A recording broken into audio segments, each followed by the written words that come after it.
थोड़ी सी मेहनत लगेगी तभी तो आएंगे 4 नंबर में, नहीं तो क्यों आएंगे।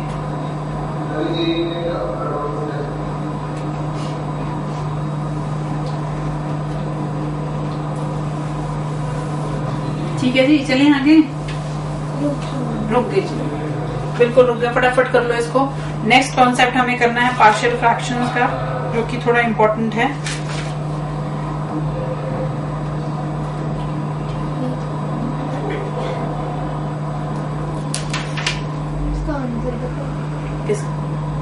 इसका आंसर है जी -1/3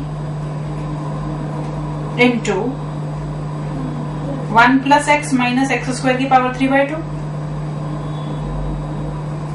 प्लस 1/2 जो बाहर पड़ा है पहले ही ये वाला, और जब इसका फॉर्मूला लगाओगे तो x/2 that is x - 1/2 whole upon 2। हाँ जी,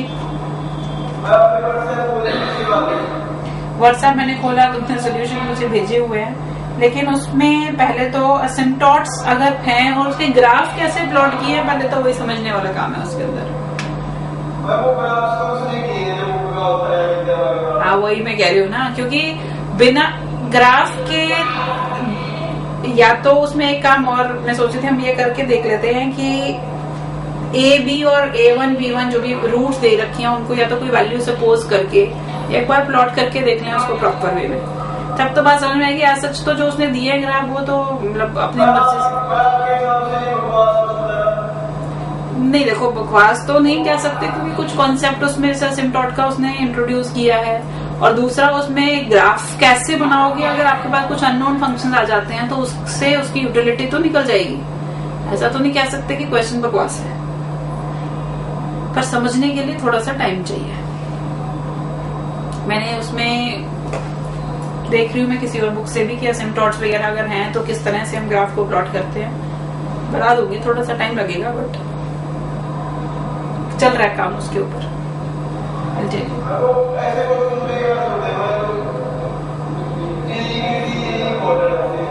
देखो बहुत ज्यादा इम्पोर्टेंट है ऐसा तो नहीं मैं कहती, या वो उस पर बेस कुछ ना कुछ तुम्हें मिल ही जाएगा पेपर में, ऐसा भी कोई जरूरी नहीं, क्योंकि आज तक हमने ऐसा कोई क्वेश्चन देखा नहीं है IITs में भी आता हुआ, पर कुछ बेसिक्स हैं जो इम्पोर्टेंट है उसके अंदर।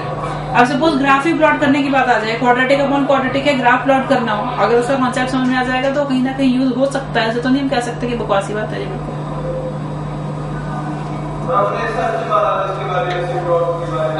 नहीं, असिम्पटोट तो मैंने तुम्हें बताए थे 3 तरह के असिम्पटोट्स होते हैं, वर्टिकल, हॉरिजॉन्टल और इंक्लाइंड, वो तीनों निकाल सकते हो, उसमें तो दिक्कत नहीं है। लेकिन सिर्फ असिम्पटोट्स निकाल के भी ग्राफ प्लॉट नहीं होता, और भी बहुत सारे पॉइंट देखने पड़ेंगे।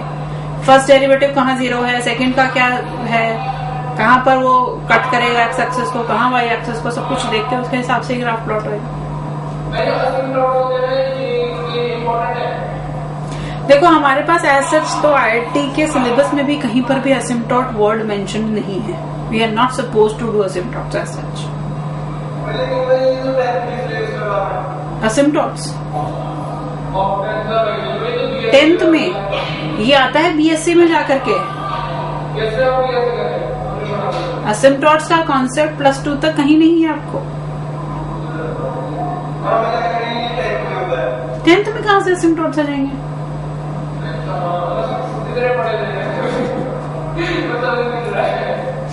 ज्यादा पढ़ लिया। नेक्स्ट है हमारे पास partial fractions.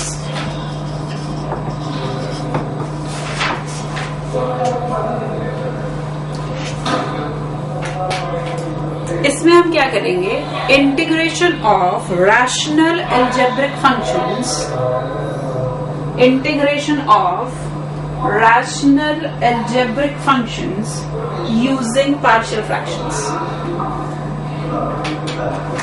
Integration of rational algebraic functions using partial fractions.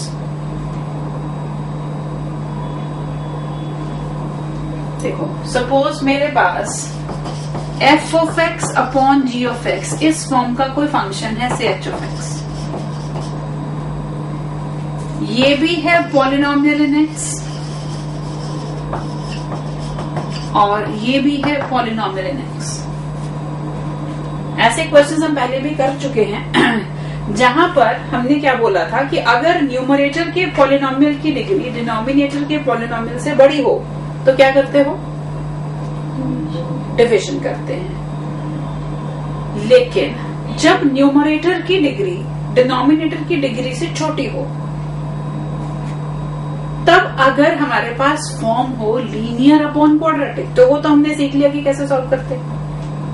Linear is equal to lambda times derivative of denominator plus mu, और फिर हम कर लेते हैं। बट ये जरूरी तो नहीं है कि यहाँ पर हमेशा आपका क्वाड्रेटिक ही आए, क्यूबिक भी आ सकता है, फोर्थ रूट भी आ सकता है, कुछ भी पॉसिबल है डिनोमिनेटर के अंदर। न्यूमरेटर में भी उसके हिसाब से चेंजेस हो सकते हैं। इसकी डिग्री बड़ी, इसकी छोटी। सबसे पहली चीज तो पार्शियल फ्रैक्शंस किसी भी रैशनल एक्सप्रेशन के तभी बनेंगे जब वो प्रॉपर रैशनल एक्सप्रेशन हो। प्रॉपर रैशनल फंक्शन का मतलब क्या है,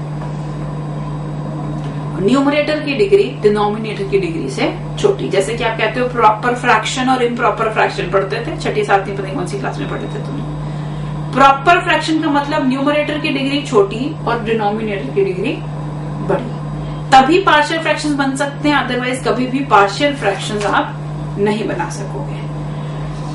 अगर न्यूमरेटर की डिग्री बड़ी है इससे, तो पहला स्टेप डिवीजन का, और उसके बाद आगे देखेंगे कि जो एक्सप्रेशन आ रहा है उसको हमने कैसे सिंप्लीफाई करना है।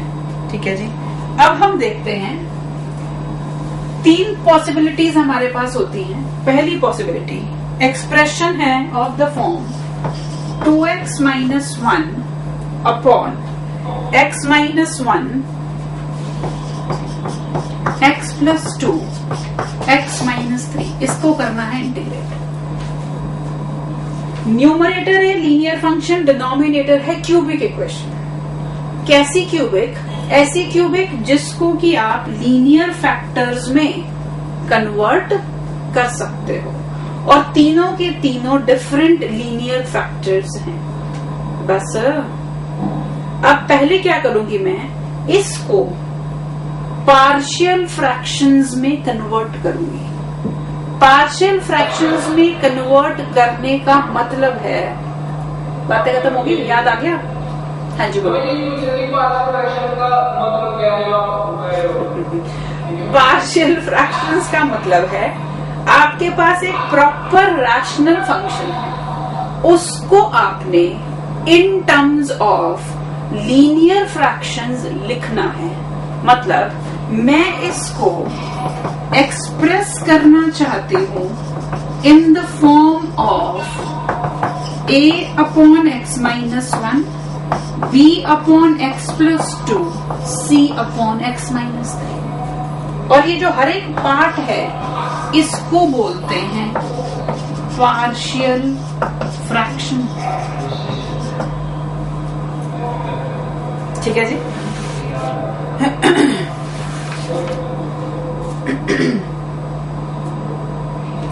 हमने क्या किया, इस प्रॉपर फ्रैक्शन को as a sum of rational fractions express करना है। हर एक पार्ट जो बनेगा उसको बोलेंगे पार्शियल फ्रैक्शंस, राइट।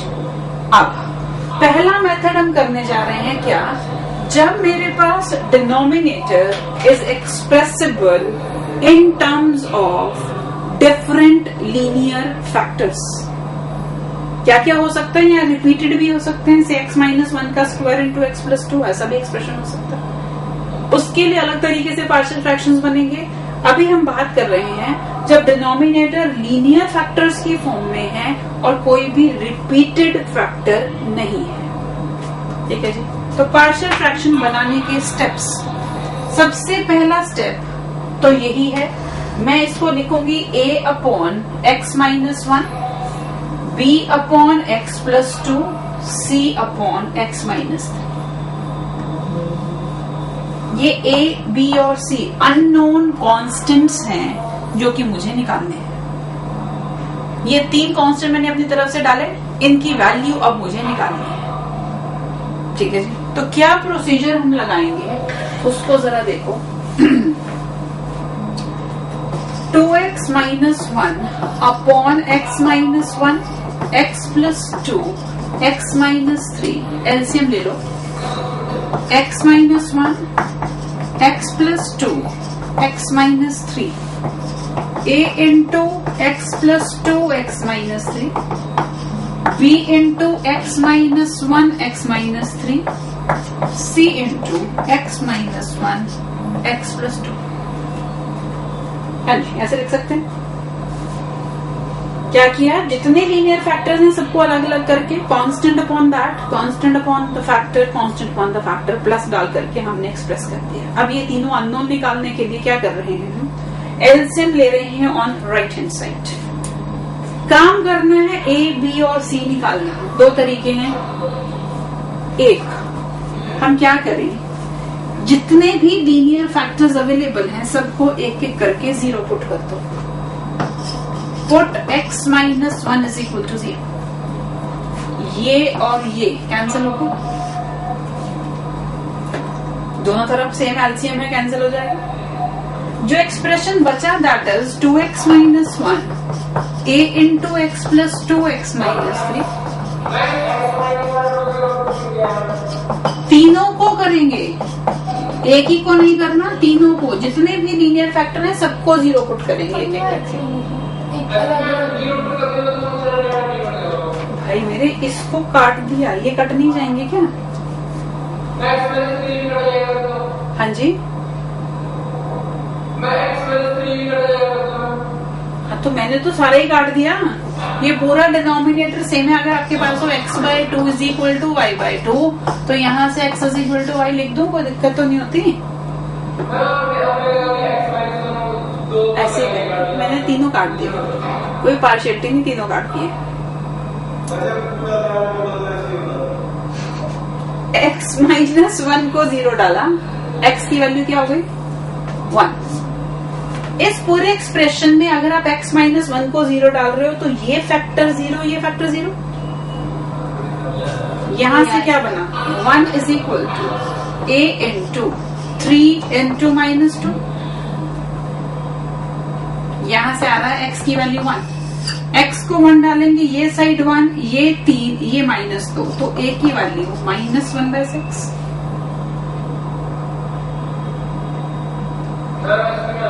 हाँ जी, और भाई बी और सी में जब x माइनस 1 को 0 डाला तो क्या ये फैक्टर 0 हो गया? और ये भी हो गया। चलो फिर आगे चलते हैं। अगला स्टेप अगर मैं करूं, put x plus 2 is equal to 0। Supreet, कौन कौन सी वैल्यू 0 हो जाएंगी? अब सिर्फ b वाला रह जाएगा। x को माइनस 2 यहाँ पर डालूंगी तो क्या बन जाएगा, ये -5 इज इक्वल टू -3 इंटू क्या डाल रहे हैं, -2 ना, -5। तो b की वैल्यू -1/3। और तीसरा क्या करना है मुझे, x माइनस 3 को 0। तो x की वैल्यू 3, उससे c की वैल्यू मिल जाएगी। x को 3 डालेंगे तो ये बन गया 5, ये 2 और ये 5। c की वैल्यू 1/2। आ गए ये b और c। यहां तक कोई डाउट है तो पहले मुझे बता दो।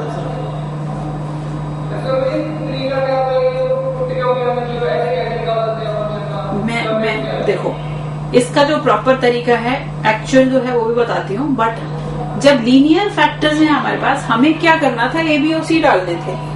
हर एक के साथ 2-2 फैक्टर हैं, अगर उनमें से किसी भी एक फैक्टर को 0 कर दो तो ये टर्म 0 बन जाएगी। एक ही बच जाएगा वेरिएबल जिसकी वैल्यू निकल जाएगी।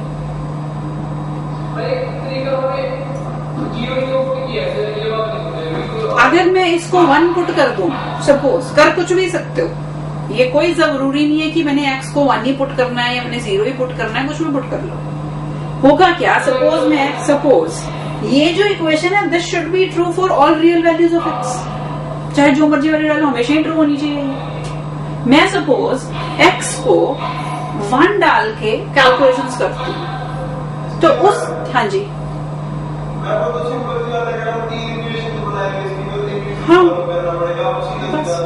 बातें समझाने जा रही हूँ, शायद उसे दिक्कत है। अगर मैंने सीधे सीधे ये लिख दिया, कंफ्यूजन है, उस कंफ्यूजन को ही हटाने के लिए मैं बात कर रही हूँ। कोई कंपल्सन नहीं है कि इसको पुट करो। आप क्या करो, जो आपको एक्स की वैल्यू पसंद आए वो ले लो, ठीक है। होगा क्या उस केस में, सपोज मैं एक्स को 0 ले लेती हूँ, तो यहाँ पर बनेगा -1। 0 डालने से यहाँ ए, बी और सी तीनों की टर्म्स आ जाएंगी, मतलब एबीसी में एक इक्वेशन आई। इसी तरह से आप x को कोई भी और 2 वैल्यूज डाल दो, एबीसी में 3 इक्वेशंस बन जाएंगी। उन्हें सॉल्व करके एबीसी निकाल सकते हो, ठीक है। पर ये आसान तरीका है। ये क्यों किया, क्योंकि एक फैक्टर को 0 करने से 2 कांस्टेंट्स ही मेरे 0 हो गए। सीधे सीधे जो एक वैल्यू है वो मुझे मिलती है, ठीक है। दूसरा जो हम इसमें एक जनरल तरीका बताते हैं, जो कि हमें आगे जरूरत भी पड़ेगी, हम क्या कहते हैं, हम करते हैं यहाँ पर कंपैरिजन। मैं इसको लिख लूं x² -x -x v into x² -4x + 3 c into x² + x -2। फिर से वही काम करें, हम कंपैरिजन करते हैं। क्या करें, x² के कोफिशिएंट्स को कंपेयर करो, x के कोफिशिएंट्स को कंपेयर करो और कांस्टेंट्स को कंपेयर करो। वहां से क्या होगा, ए बी सी में 3 इक्वेशंस आएंगी, उन्हें सॉल्व करो, एबीसी की वैल्यू निकाल दो। ये मेथड हमारे पास इजी हो जाता है, इसीलिए जब तीनों लीनियर फैक्टर्स हैं तो हम यही वाला मेथड प्रेफर करते हैं। नहीं तो आप कर सकते थे x² के कोफिशिएंट को अगर मैं इक्वेट करूं तो a + b + c 0 एक इक्वेशन आ गई। x के कोफिशिएंट को करोगे तो 2 = -a -4b + c। कांस्टेंट को करोगे तो ये 3 इक्वेशन 3 वेरिएबल सॉल्व करके एबीसी निकल सकता है, पर काम बढ़ जाएगा। समझ में आ गई बात मेरी? चलो जी आगे चल सकते हैं। समाना students, can we go ahead? ABC की वैल्यूज आ गई थी। क्वेश्चन था मेरे पास, इंटीग्रेट करना था मैंने 2x - 1 upon x + 2 x - 3 x - 1। मैंने इसे लिखा था a अपॉन, क्या लिखा था बोला, कौन सा फैक्टर कर लेता, x - 1। a की वैल्यू आई थी -1/6 x - 1। अगला फैक्टर लिखा था b upon x + 2, b -1/3 x + 2 और c 1/2 x - 2।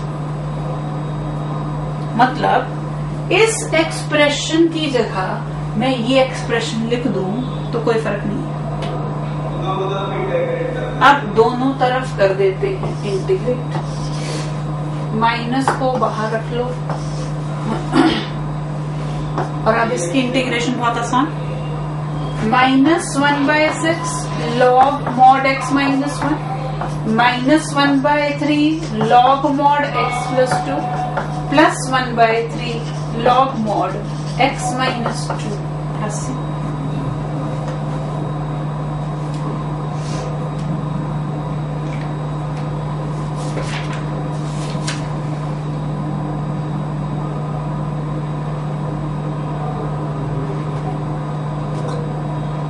हाँ जी, समझ में आती है बात कुछ? पर एक चीज याद रखना, ये आपके पास पार्शियल फ्रैक्शंस जो हम बनाते हैं ये तभी एप्लीकेबल हैं, जब ये मेथड तभी एप्लीकेबल है जब यहाँ पर लीनियर फैक्टर्स हो, लीनियर अलजेब्रिक फैक्टर्स। इसके ओ भाई x + 2 लीनियर है, मैंने क्या बोला, लीनियर अलजेब्रिक फैक्टर्स हो, तब ये तरीका नहीं लगेगा। कर सकते हैं पर उसके लिए मेथड चेंज हो जाएगा। तो बताएंगे, एक काम तो कर लो पहले, वो बताते हो, टेंशन ना लो। अभी 2 मेथड और पड़े हैं, बताऊंगी, अगली क्लास में बात करेंगे। अभी ये समझ में आ गई है? ये फर्स्ट हाँ, एक क्वेश्चन जल्दी से कर दो और फिर जाओ, बाकी का काम करेंगे अगली क्लास में। लिखो जी, क्वेश्चन है 2x upon x² + 1 into x² + 2। और ये कोई जरूरी नहीं है कि पार्शियल फ्रैक्शन ही से ही करना है, जो तुम्हारी समझ में आए जैसे है। मुझे तो इसका इंटीग्रेशन चाहिए, क्योंकि पेपर में लिखा हुआ तो आने नहीं वाला। Solve it using partial fractions.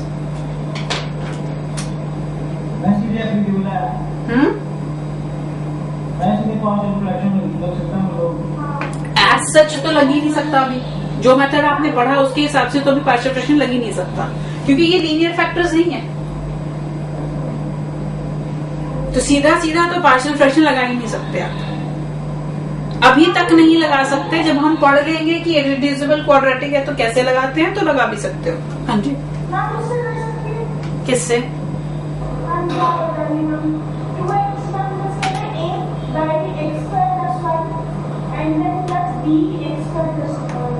नहीं कर सकते ना बेटा, वही तो मैंने अभी बोला आपको। अगर ये लीनियर फैक्टर्स होते तब आप कर सकते थे, जो मेथड हमने लगाया। ये तो लीनियर फैक्टर है ही नहीं जी।